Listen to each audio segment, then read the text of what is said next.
नमस्कार. मी गावाचं नाव काळसे, सहो माधवी महादेव काळसेकर.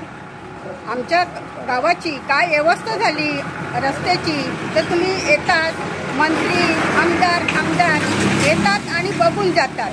मग आमची भाजीवाल्या लोक, धंदेबाईकावाल्या काय करणार सांगा बघू.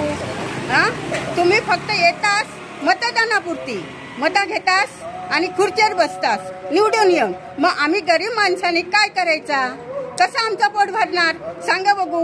तुम्ही फक्त मतं घ्यायलाच या, आम्ही तुम्हाला दारावर उभी करणार नाही. एवढी नाराजी कशाबाबत तुम्ही व्यक्त करताय?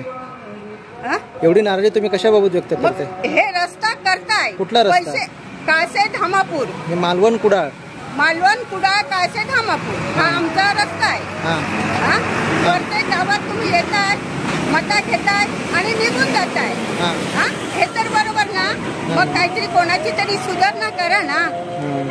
रस्ते चांगले नाही असं तुमचं म्हणणं? रस्ते चांगले नाही, तुम्ही रस्ता चांगला बनवा आमका आणि द्या आणि तुमचा वाहतूक चालू करा, हे आमचं म्हणणं आहे. नाहीतर तुम्हाला आम्ही मत घालणार नाही. ओके. सिंधुदुर्गात तुम्ही येऊच नका मतदानासाठी, काही गरज नाही तुमची. रस्त्यामुळे खूप त्रास होता ना? रस्त्यामुळे, वाहतुकामुळे, आणि मेन म्हणजे लोक वाहतूक नेतात आणि रस्त्यावर आडी पडतात. कारण मी तिथं नेहरू पार्क काळसे गावात तिथं आमची दुकानं आहेत. तिथे जाण्याचे मी माधवी काळसेकर बऱ्याच लोकांचे जीव वाचवलेले आहेत पाण्याच्या बाटल्या घेऊन. अपघात होतात काय? अपघात होतात या रस्त्यामुळे आणि ह्या खड्ड्यामुळे.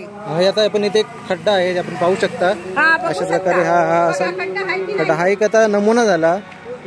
आणि हे अशा प्रकारे पुढे बघू शकता. इकडे ही जे पुढे आहेत खड्डेमय रस्ता आहे. काळसे धामापूर या महामार्गावर आहोत आपण. आणि आपण या अशा आपल्या काकी भेटलेल्या आहेत आणि त्या आधी नाराजी व्यक्त केली आहे. आणि काय सांगा, म्हणजे नेमकं आता काय प्रतिक्रिया तुमची अशी? रस्ता आता आहे, पण काय करत नाहीत ते? काय करत नाही? तो सांगता माझी राजधानी, तो सांगता माझी राजधानी, तो सांगता माझी राजधानी, तो सांगता माझी राजधानी.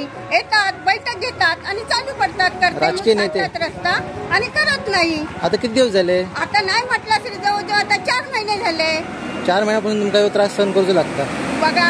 आणि किती लोक दवाखान्यात जातात, मुक्के पडतात ते. आम्ही धावतो. साठ घेतात. रात्रीच्या वेळी पाऊस पडला तर लोकांना खड्डा दिसेल का? ह्या खड्ड्यात जर पाणी भरलं तर खड्डे दिसणार का? नाही दिसणार.